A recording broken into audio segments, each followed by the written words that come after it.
So I'm back, and I don't know what you thought about the show last week, Sammy Gravano, and I got a lot of comments. Give me some more comments, and subscribe. Write in what you want. And here's a show I didn't want to do, and I kept saying I wasn't going to do it, but I guess I have to do it. So I'm going to talk about Captain Ronnie One Arm just came home. I'm going to talk about his son, Al Trucchio, who was also a captain, who got shelved, and I don't know what his situation is now. And I'm going to talk a little bit about the difference of today's mafia compared to the old world. So I'm going to start off for the people that don't know. Vinny Gotti was in jail. John Gotti Sr.'s brother. He was involved with Ronnie One Arm. We all stayed at the PM Pub on 84th Street and 101st Avenue. There was a ton of us, and I've been through these lists of names. Angelo Costelli, Frankie Burke, Tito, myself, Greg Ryder, Fat Angelo, the Pittman brothers, Joe Kane once in a while, Scott Schumann. I'm trying to think of some of the other guys. Well, that's enough out of that list. And they're all dead. Everybody's dead, right? So we grew up in a crazy wild Joey Danka, also dead. Everybody's dead.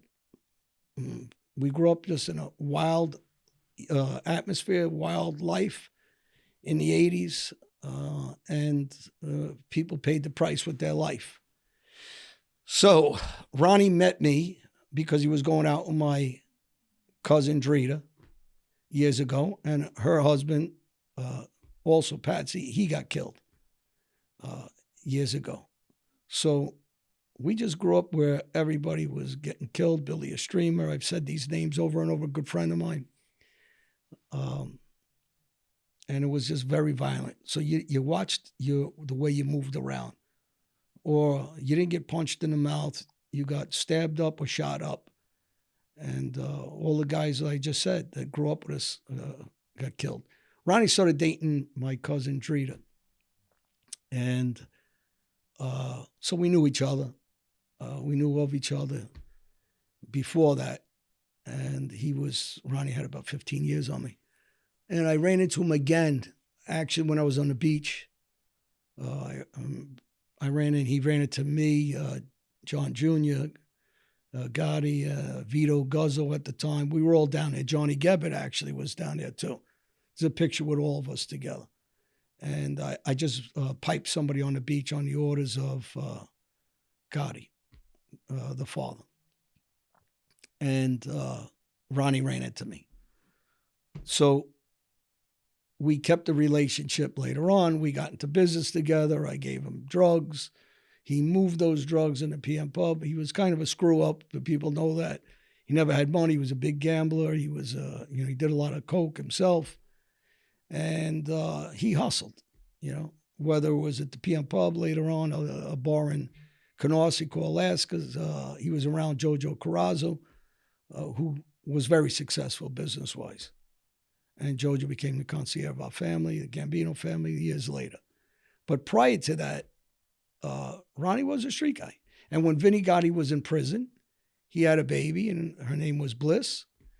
And his wife's name was Nancy. And Vinny Gotti's wife, Camille, and me were the godparents of that baby. So people know our relationship.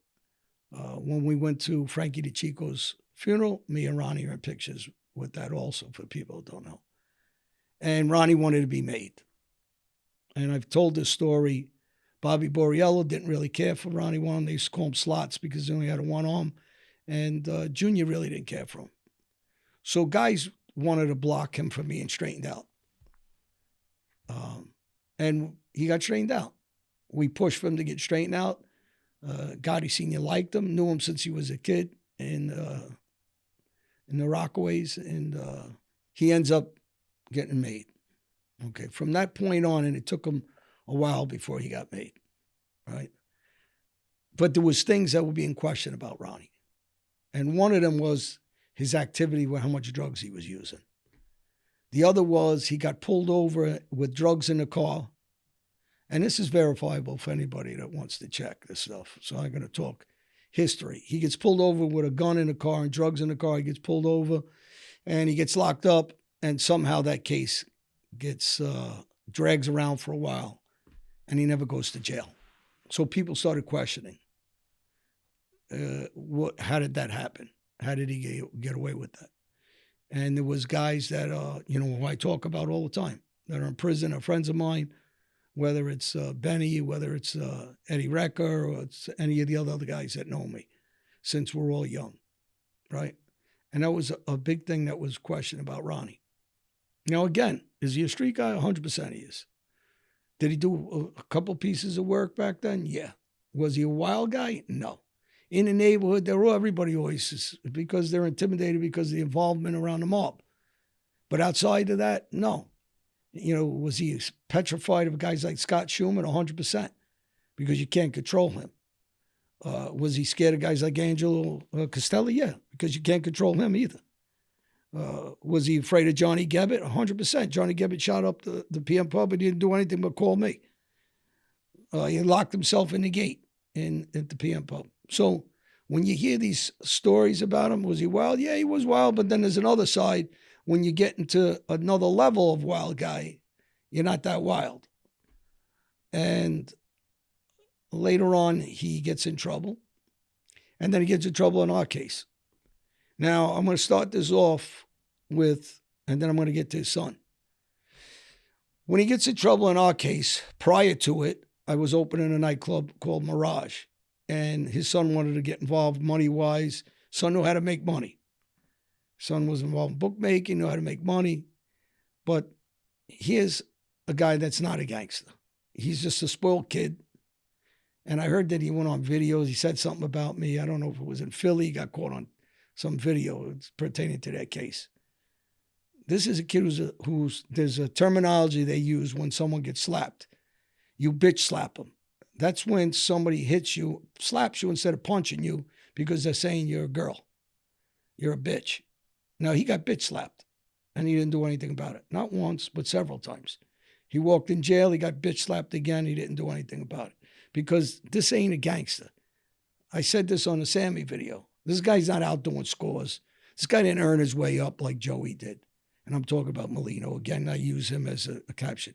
Or Vito Guzzo, whose father was in the life also. These guys are legit street guys that are tough guys. This guy is just a punk kid. If he would have stayed out of the life like his brother, he would just say he's a nice kid.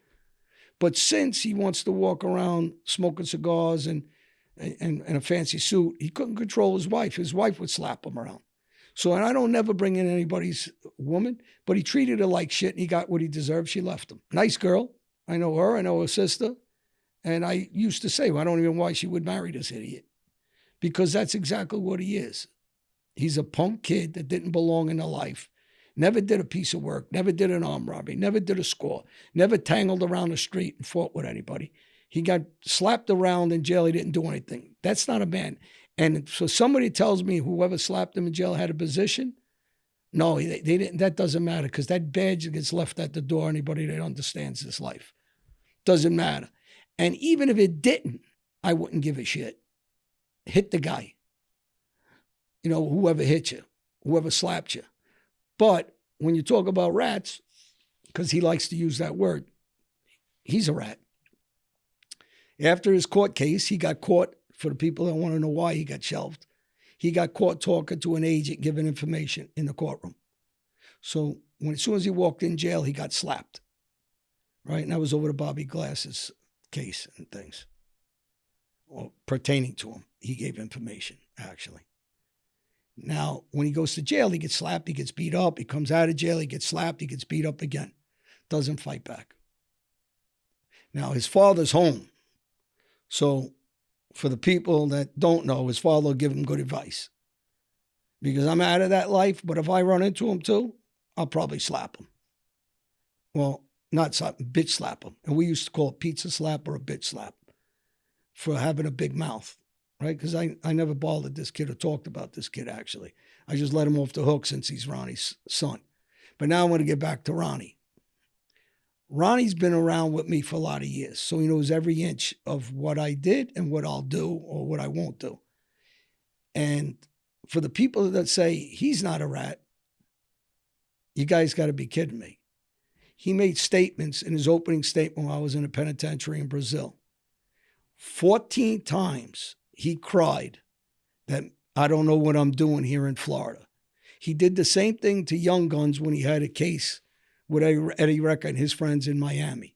He bitched and cried saying, I don't know these guys. You want to be a gangster, you want to be in this life, you want to hold the title of captain, you want to make money, but as soon as the trouble comes, you're crying that it's everybody else but you. Now, they'll say that an opening statement can't be used against me or anybody else in a court of law. So he did an opening statement, and he ratted me out like crazy. He ratted John Jr. out like crazy. He ratted Vinny Sarah out. He ratted the Young Guns out. And he ratted some other people out in his opening statement. Go read his opening statement. He did it in his own voice. Now, I wasn't going to do this, but everybody keeps saying, why am I avoiding it? Like I have something to hide. I'm not avoiding anything. They blamed the whole case on me in Tampa.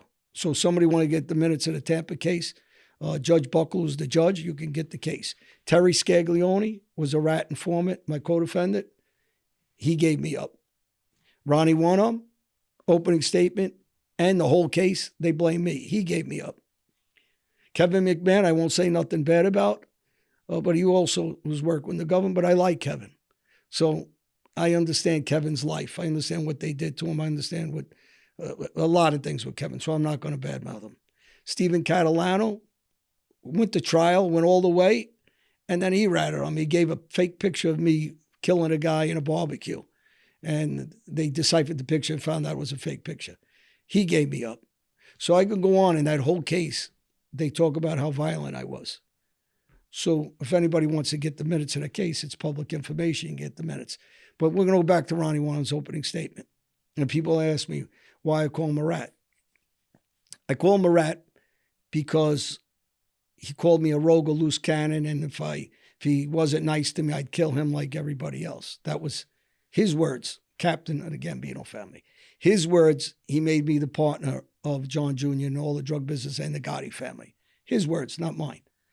Now, per se, that opening statement can't be used against you, right? They can't charge me with anything because of whatever he says.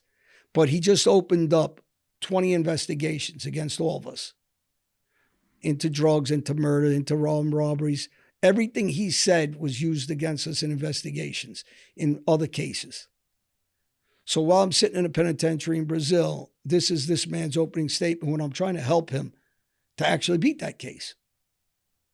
So he's home now, and they say on compassionate release. Do I believe that? No. Maybe they use the compassionate release. I don't believe it, because guys like Mark Ryder that stayed in jail and died in jail, who was really sick and died there this year, who didn't have any murders. They could accuse him of anything they want, but he didn't have any murders, and I know the guy since I'm a kid, and I stayed with his son before he got killed. Wasn't out there doing anything like that. So how did Mark not get a compassionate release when he was trying to get it? And he was in jail for, I don't know, since 88. So what is that, 30, 40 years, whatever he did. It's incredible. But this guy got out on compassionate release, and he's running around with his son, who was shelved, was bitch slapped, was called a rat. And the father can school him, because I met with them a couple times with the son. I really didn't talk to the son. I wouldn't even give him a time of day when they straighten him out, because I know what kind of kid he is. He's soft. And this is a kid that can't survive on his 2 feet either. So anybody who's a gangster or a tough guy ain't letting nobody bitch slap him. Just not happening. I don't care what title the person has. No one's letting him bitch slap him. But since he talks a lot, I'm going to talk about exactly what I just said. This father and son union crap that they make these guys when they never did a thing in their lives is a joke. The father, whether I like Ronnie or not, whether I like the statement or I believe he's a rat for making that statement, yeah, I do. I'm not going to sit here and say, oh, those are good statements he made against everybody. Why they give him a pass? Because I know the mob world, it's all about bullshit.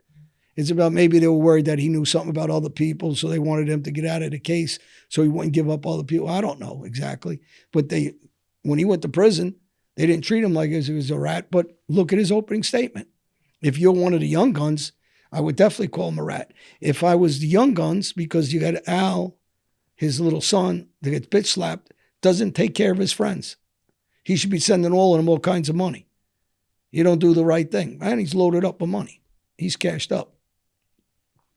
But he won't do the right thing. So these idiots stay with guys like this that can't crack an egg himself, never did anything. And like I just said, now, not like most guys, his father grew up with me. So he knows exactly the truth. So he'll give his son good advice about me. Just like Ronnie understands the same thing with me. That's why he made those statements against me. Just the statements he made against me and other guys. Those statements develop into all kinds of cases against everybody. Investigation, and you put all kinds of pressure. So if I go into court tomorrow and I go, Billy Bob something, he shot this guy, he's a danger, I'm afraid of him, he's a killer, he did armed robberies with this guy, this group of guys over here, the Antonucci's, because he mentioned their names too. You just open up a can of worms for all these guys to get hit with all kinds of serious cases. And when they bring up and they accuse you of murders, you go, I didn't do it. I don't even know what these guys do. They're the nuts. They're the robbers. They're the guys doing this.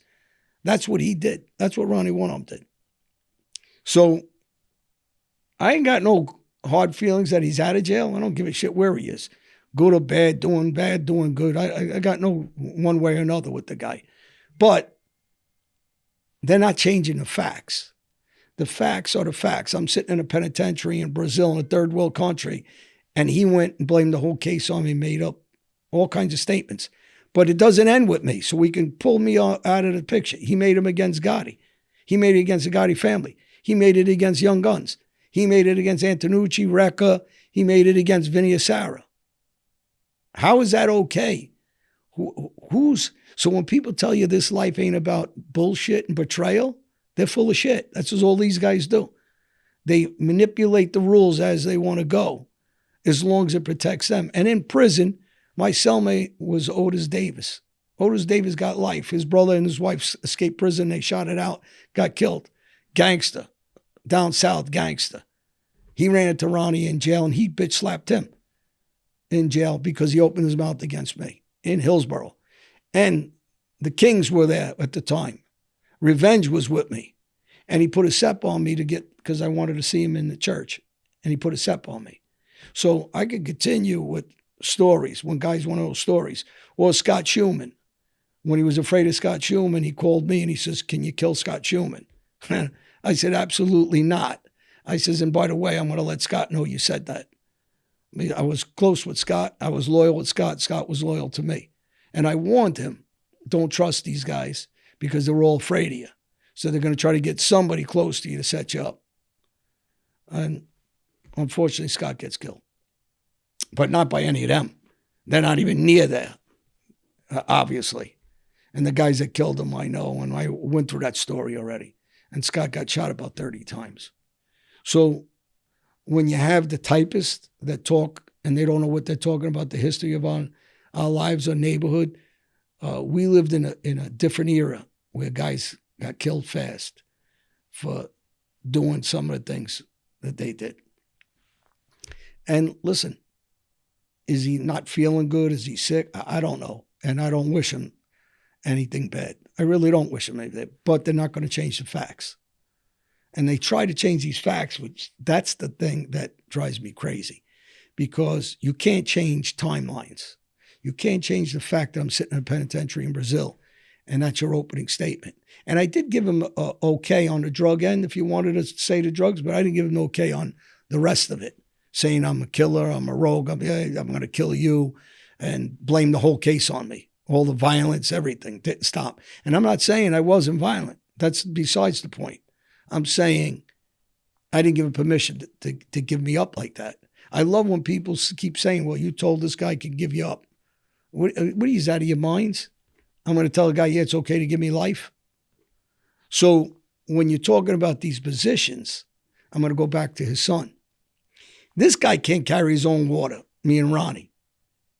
But you're going to make his punk son a little, I mean, the kid's just a straight punk. It's a joke that you're talking about these guys. And they run around, they stay with 4 dummies or 5 dummies or whatever. What are they going to do? You know, and don't they see what they just did to their other friends? They went to jail for them. They don't give them $1, right? Don't send them a penny. You don't do the right thing. Forget about sending money in jail. How about taking care of their families? They're married. They got children. Give them money. They just gave their life up for you, a coward, for a guy that gets bitch slapped. Any person in the street, any person that gets slapped and eats it and does nothing is a fucking coward. I don't care what they got to say. They're a coward. I don't care who slapped you. You in that life, the guy's a boss. So what? He slapped you, go get him. But these guys aren't about that. I'm going to go back to my friends. I just said it, south side of Chicago. I'll go into my friends in Brownsville that I still go down to Brownsville all the time. Well, I'll go to my friends in Camden, right? And I'm talking about black and Spanish mostly. They're tough guys. And I'm not pushing that. I tell them all the time, get off the street. There's no way to win. It's a dead end. Because you'll run into guys like I'm talking about, like this kid, and if you end up killing him, you're just killing yourself. You're going to go back to jail. He ain't about it. He ain't doing nothing. He couldn't last in jail. The first day he got there, he gets slapped. So when you got these guys talking that rah-rah shit and they ain't about it, I'm going to expose them like I just did. And when you talk about Ronnie, sorry. In the 80, whatever it was, 1978, 80, he did a couple of things and that was it. And he never did anything again. He tried to keep kids around him because he ain't about it. And you only stay in the neighborhood in your little comfort zones because people are afraid of the mob in our neighborhoods. Rightfully so. They're regular guys. They're not looking for trouble. So these guys know that. They just cower, they just bully and cower around that neighborhood. But when you get into these other neighborhoods, you ain't doing that. You ain't going there. When Johnny Gebbert pulled guns on them and shot at them and everything else, they ran. They called me up. They begged Junior for help, and Junior told them go F themselves. I didn't tell you to go shake this guy down. I just told you to leave me alone. Because they're trying to make money. They had no way of making money. So they were jealous. And Junior had the right, and I'm going to tell you something, and it doesn't matter. I'm going to go just into something. Junior never liked Joe O'Kane. Junior never liked Ronnie One Arm. And he had the right, he was right about all these guys, actually.